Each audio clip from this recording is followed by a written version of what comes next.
Hi po, magandang araw, magandang gabi sa inyong lahat. Ito po muli, sa Ate Lisa. Welcome to my channel, Ate Lisa. 22, nandito naman po ako upang magbigay sa inyo ng magandang kaalaman. So ito po,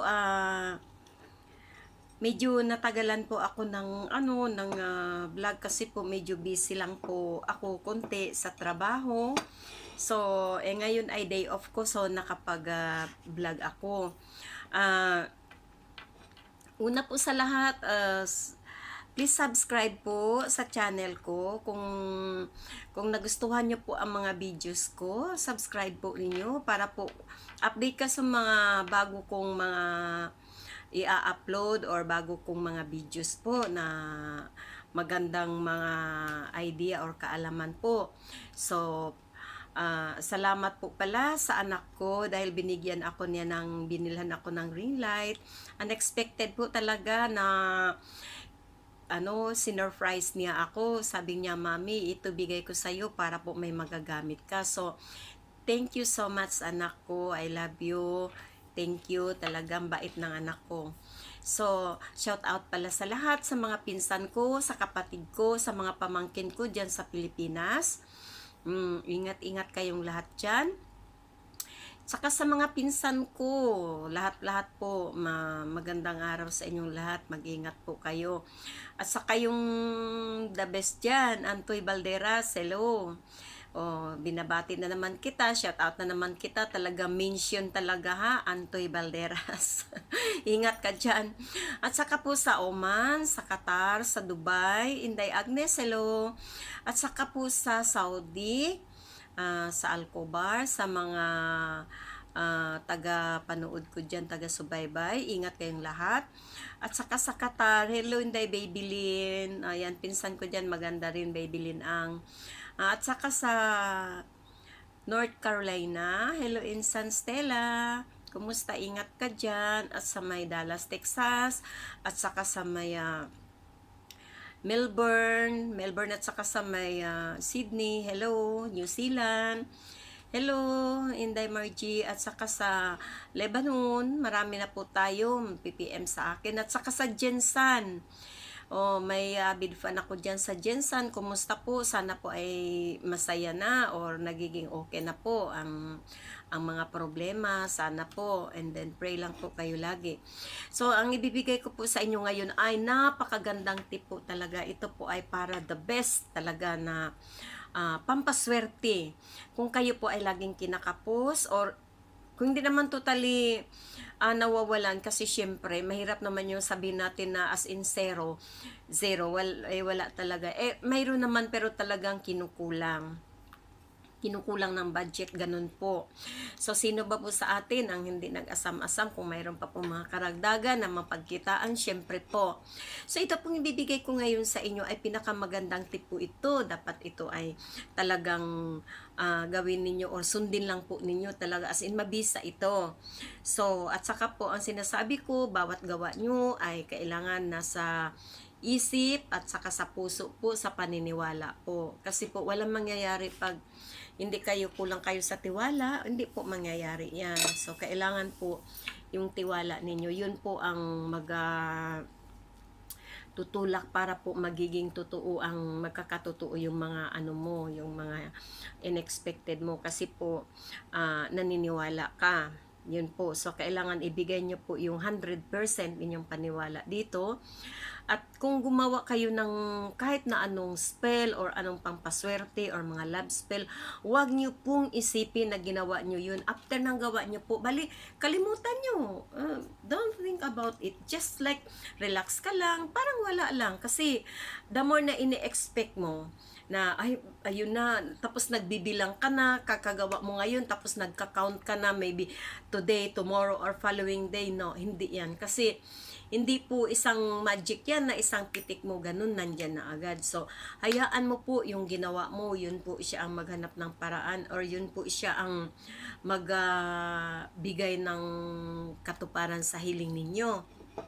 So ito po ang ibibigay ko po sa inyo ngayon ay mabisang swerte, pampaswerte talaga. Gawin nyo lang, tapos ilagay nyo sa wallet nyo or ilagay nyo sa bag nyo, it's fine. Tapos sayaan nyo lang, tapos doon nyo na lang, pag may mga dumating na sa inyo, doon nyo maisip na, ay talaga naman pala, ganun, tama pala yung sinasabi. So ito pang gagawin natin, mag-ready po kayo ng 1 peso na silver. Ayan po. 1 peso na silver. Ayan po. Kasi ito pong piso, ito pong silver, ito po siya ay parang nag-anyaya, nianyayahan po niya yung iba pang ano na swerte para pong sasabay po sa kanila. At saka po, pinakamaliit na dahon ng laurel. Ito po, maliit na dahon ng laurel. Yung malinis po, walang punit, walang ano. Ito po palang dahon ng laurel, ito ay yung bay leaves. Tapos kung ano po yung bay leaves, ito ay dahon ng paminta. Ito dahon ng paminta, laurel or bay leaves ay iisa po. So sa atin po, sa Pinas marami po din nito. So pwede po kayong kukuha nito at ipapatuyo nyo, marami pong benepisyo at kagamitan ang dahon na ito. Hindi lang po pangrekado ng adobo or ano, ito po ay maraming kagamitan at ito po ay maraming obligasyon sa kanyang bilang isang dahon na mapakinabangan ng tao. So ito po. And then po, mag-ready po kayo ng bigas na 21 peraso. Ayan po. Ayan. 21 peraso. Kasi yung pong 21 peraso, yung 21 po, ayun po ay ang successful. Yun po ay maganda. And then po, cotton. Ayan po, ordinaryong cotton. Ordinaryong bulak, cotton. Ang pinaka the best po, powerful po dito ay ang buto ng anis. Ayan po, ayan po. Ayan po ay buto ng anis. Ayan po. Itong anis ay star anise. Ang ibig sabihin, star anise. Ayan po. Ayan po ang mga buto ng star anise. Makintab po yan. Makintab. Kung para bang akala mo, titigan mo ay para yung garapata ng aso. Ayan po. Oh, ayan po. Pero po, ito po ay pinaka-the best. Makintab siya na as in, very flawless po siya. Ito po yun. Ito po yung star anise yan. Ayan po. So, mabibili nyo po ito. Ayan, mabibili nyo po. Marami yan sa atin, sa SM or kahit saan po. Dahil pinaka-importante din po ito sa pagluluto. At saka, ang the best power po nito ay nagdadala po ng aroma. Ang aroma po nito ay makapangyarihan po, talagang may bertud ang aroma nitong star anise na ito. Malaki po din ang katungkulan nitong star anise na ito. Kung ibig sabihin ng star ay hawak niya yung buong kalangitan, star. Ayan po. So pinaka-powerful po ito. Yung pong hindi po alam or hindi po nakakatuklas or hindi po ano kung ano ang katungkulan ng mga ito, kung alam nyo lang, ito po sila ay mga the best po. Ayan po. Kasi bawat mga halaman may kanya-kanyang kagamitan or katungkulan. So, ito na po. Pagkatapos na po dito, ayan, ang gagawin nyo po, kuha po kayo ng telang pula. Ayan po, telang pula. Pagkatapos po, ilagay nyo sa palad nyo ang telang pula, ganyan. Ang unahin nyo pong lagay ay ang dahon ng laurel.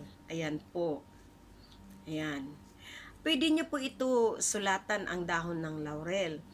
Kung ano po yung hiling nyo. Halimbawa, ang isusulat ninyo dito ay amount of money. Pwede din, sign ng pera. Or words na good luck. Oh, good luck. Ganun. Pwede po. Pagkatapos po, ilagay nyo po dyan. Ganyan. Ayan po. Pagkatapos po, ilagay po ninyo ang 1 peso. Ayan po, ipatong nyo lang. Ayan po. Pagkatapos po nyan, ilagay nyo po ang bigas. Diyan po. Ayan. Kahit na unahin nyo yung cotton para po mapatong ang bigas sa cotton. Ganito po yun. Dahon ng laurel, peso. Then, isunod nyo na lang ang cotton. Yan. Tapos, ilagay ang 21 pieces na bigas sa ibabaw ng cotton. Ganon, para hindi po siya matapon. Ganyan po. Ayan. Pagkatapos po, isunod nyo po ang 7 buto ng star anise. Yan po, ihalo po sa bigas. Ganyan. Ganyan po ang 7. Ganyan po. Yan. Ganyan po. Pagkatapos po nito ay balutin nyo po. Ganyan. Ayan po ang balot ninyo. Tapos, iikot pa ng isa. Iikot pa ng isa. Iikot pa ng isa, ganun. Pagkatapos po nito, ayan na. O, ayan na po ang sistema. Pagkatapos po nito, kuha po kayo ng, mag-ready po kayo ng karayom at saka po may thread na pula. At ito po ay tahiin po ninyo ito. Paikot po ninyo ng tahi. Ganyan. Sampulan ko na lang kayo ha. Marunong naman kayo tahi nito eh. Ipaikot nyo din para masarado po yung masarado po yung niya, yung sa tela. Ganyan po. Ganyan po.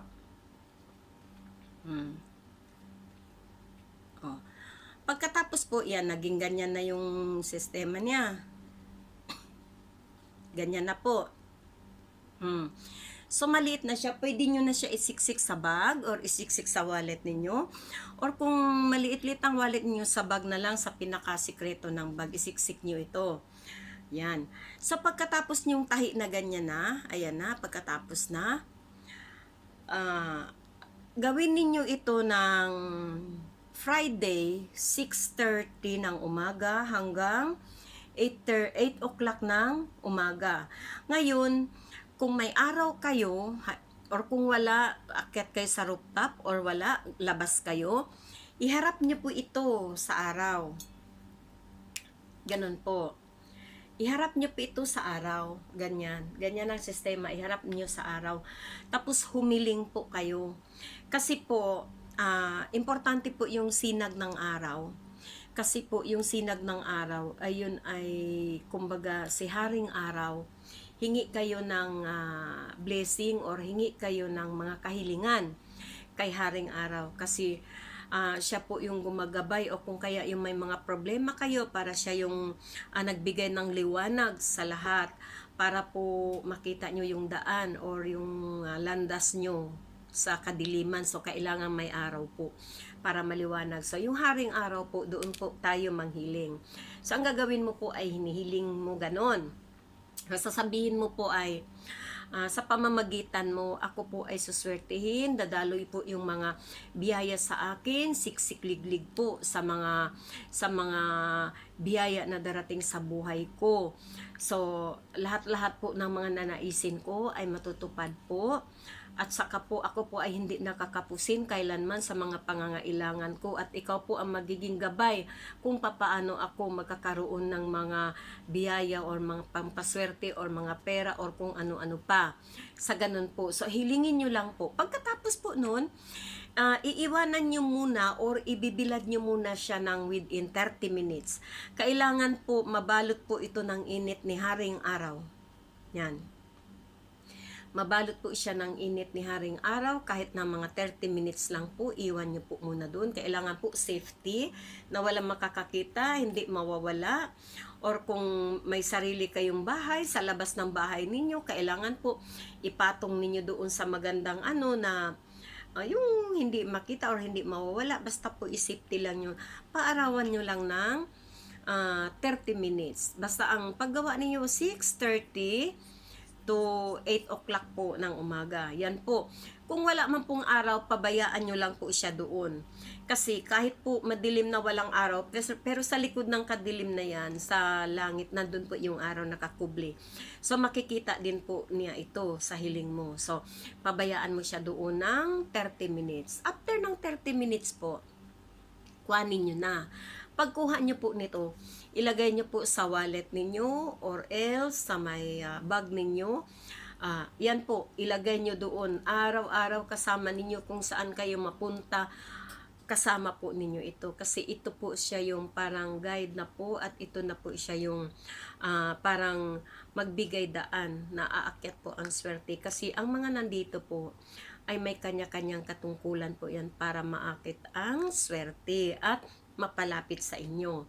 So, yun po. So, sana po ay magagawa po ninyo dahil ako po ay nasubok ko na po ito. Kahit sa gitna po ng pandemic, siyempre wala kaming trabaho, ilang buwan kami nag-lockdown, walang trabaho po as in wala at wala din, hindi ka rin makakakuha ng mga sa ibang bansa, wala po talaga by chance ka makakuha sa mga ayuda. So, yung mga bigay-bigay lang ng kabayan natin. Pero, gawa po talaga ng paniniwala ko or yung as in yung faith ko sa sarili ko na kahit papaano hindi tayo pabayaan, may biyaya. Kahit papaano po nakasurvive kami ng anak ko dito.